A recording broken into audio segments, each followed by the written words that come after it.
नमस्कार. It has to be tasty by दीप्तीमध्ये आपलं स्वागत आहे. आजची रेसिपी आहे कोकणची पारंपरिक कुळथाचं पिठलंची रेसिपी. एकदम सोपी रेसिपी आहे, पण इतकी पौष्टिक असते आणि टेस्टी असते. कोकणचं सूप म्हणू शकतो आपण याला. इतकी छान ही सूपसारखं आपण याला पिऊ शकतो आणि टेस्टी लागते. साहित्य समजून घेऊया. कांदा घेतलेला आहे चिरून, लसूण घेतले आहेत, खोबरं ओलं खोबरं घेतलं आहे, 4-5 आमसूल आणि थोडी कोथिंबीर बारीक चिरून घेतलेली आहे. एका पातेलीमध्ये आपण कुळथ पिठाचं 3 ते 4 चमचे प्रमाणात घेऊया. हे जे आपण प्रमाण बनवतो आहे ते 2 ते 3 व्यक्ती आरामात पिऊ शकता एवढं बनवतो आहे. आता याच्यामध्ये आपण पाणी टाकायचं आहे. थोडं थोडं टाकणार आहोत आधी, पण ह्याला पातळ असं बनवायचं आहे. सुरुवातीला मी आता इथे वाटीनी 2 वाट्या भरून टाकलेलं आहे आणि गुठळ्या होणार नाही अशा पद्धतीने याला मिक्स करून घ्यायचं आहे. तुम्ही इथे कन्सिस्टन्सी बघू शकता, एकदम पातळ बनवलेलं आहे आपण. हे अशा प्रकारेच हे बनवायचं आहे. आता कढईमध्ये आपण तेल गरम करून घेऊयात. तेल गरम झाल्यावर मोहरीची फोडणी दिली आहे. थोडं जिरं पण टाकलेलं आहे इथे. हिंग.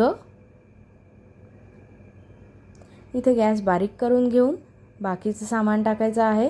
पहिले आपण टाकलेले आहेत बारीक चिरलेले लसूण. 8 ते 10 पाकळ्या इथे मी बारीक चिरून घेतलेल्या आहेत. छानपैकी त्यांना परतून घ्यायचं आहे आणि त्याच्यानंतर बारीक चिरलेला कांदा टाकायचा आहे. इथे माझ्याकडे 2 छोटे कांदे होते, ते मी वापरलेले आहेत. कांद्याला परतून घ्यायचं आहे.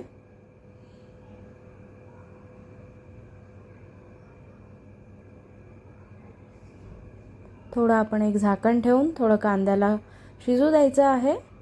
बारीक गॅसवरच आपण हे करत आहोत. इथे कांदा आता जरा परतून झालेला आहे चांगल्या पद्धतीने. आता ह्याच्यात आपण पुढचे कोरडे मसाले टाकूया. हळद टाकलेली आहे, लाल तिखट,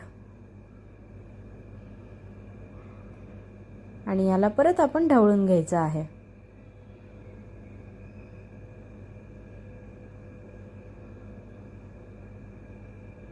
मसाले छान सगळीकडे लागले कांद्याला की मग आपण ह्याच्यात आपण जे मिक्सचर केलेलं आहे कुळथाच्या पिठाचं ते आपण टाकणार आहोत. छानपैकी ढवळून घ्यायचं आहे, नाही तर पीठ पातेलीत खाली राहून जातं. म्हणून त्याला ढवळून आपण या कढईमध्ये आता ओतून द्यायचं आहे.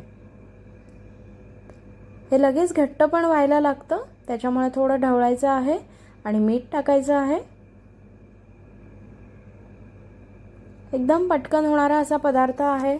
लाईट कधी डिनर घ्यायचा आहे तर एकदम छान ऑप्शन आहे. याच्यामध्ये आपण टाकलेले आहेत आमसूल.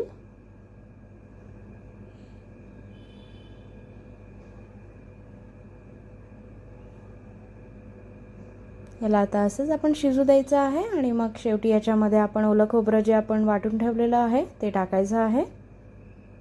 कोथिंबीर टाकायची आहे आणि हे आपलं कुळथाचं पिठलं आता ऑलमोस्ट रेडी झालं आहे. एक छोटीशी उकळ येऊ द्यायची आहे. हे बघा, आपण बोलतो आहोत तोपर्यंत हे घट्ट व्हायला पण लागलेलं आहे. वाटीत घेऊन सूप म्हणून डायरेक्ट खाऊ शकता, भाताबरोबर खाऊ शकता, पोळीबरोबर, भाकरीबरोबर खाऊ शकता. खूप टेस्टी आणि हेल्दी आहे.